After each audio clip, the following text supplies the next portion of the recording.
Hello दोस्तों। आज की इस वीडियो में जो हमारा क्वेश्चन है, मध्यकालीन भारत में महिलाओं की सामाजिक स्थिति का वर्णन कीजिए।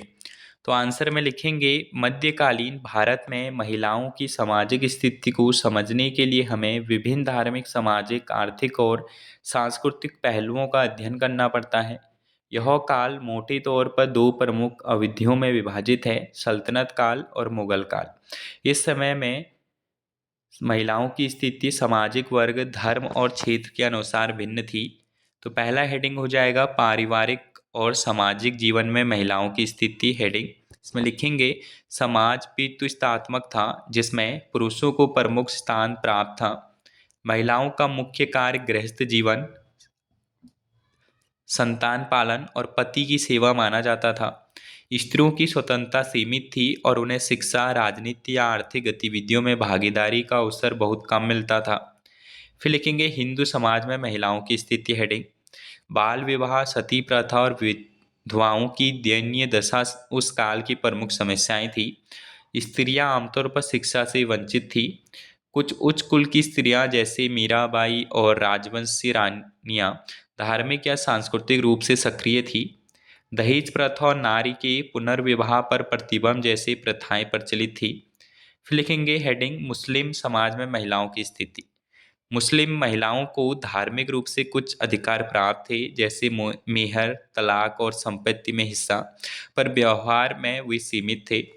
प्रदा प्रथा बहुत कठोर थी, विशेषकर उच्च वर्ग की स्त्रियों के लिए। महिलाओं की शिक्षा का स्तर निम्न था, यद्यपि कुछ कुलीन वर्ग की महिलाएं शिक्षित भी थी।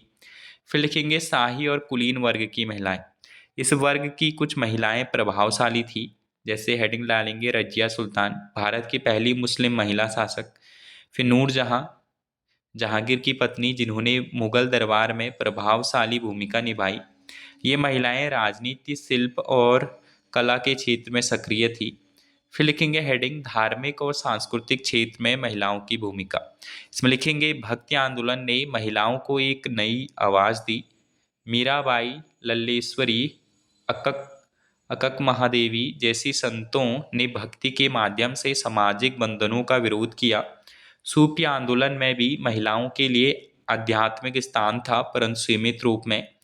फिर लिखेंगे हेडिंग, निम्न वर्ग और ग्रामीण स्त्रियां। ये स्त्रियां कृषि, कताई बुनाई, मिट्टी के बर्तन बनाना, पशुपालन जैसे कार्यों में योगदान देती थी। उनके श्रम का महत्व था, पर उन्हें सामाजिक अधिकार नहीं थे। इनके जीवन में शारीरिक श्रम और सामाजिक उपेक्षा दोनों विद्यमान थे। फिर लिखेंगे, शिक्षा और साहित्य में महिलाओं की भूमिका। अधिकांश स्त्रियां अशिक्षित थी, परंतु कुछ महिलाएं ने साहित्य और कविता में योगदान दिया। फारसी और हिंदी में महिलाओं द्वारा रचित कुछ भक्ति कविताएं उपलब्ध हैं। फिर लिखेंगे निष्कर्ष, मध्यकालीन भारत में महिलाओं की सामाजिक स्थिति मुख्यतः कमजोर और सीमित थी।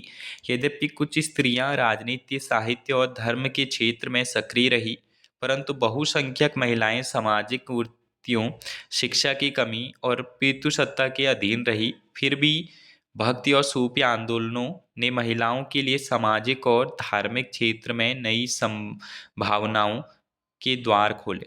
तो ये था हमारा इस क्वेश्चन का आंसर। मिलते हैं न्यू वीडियो में।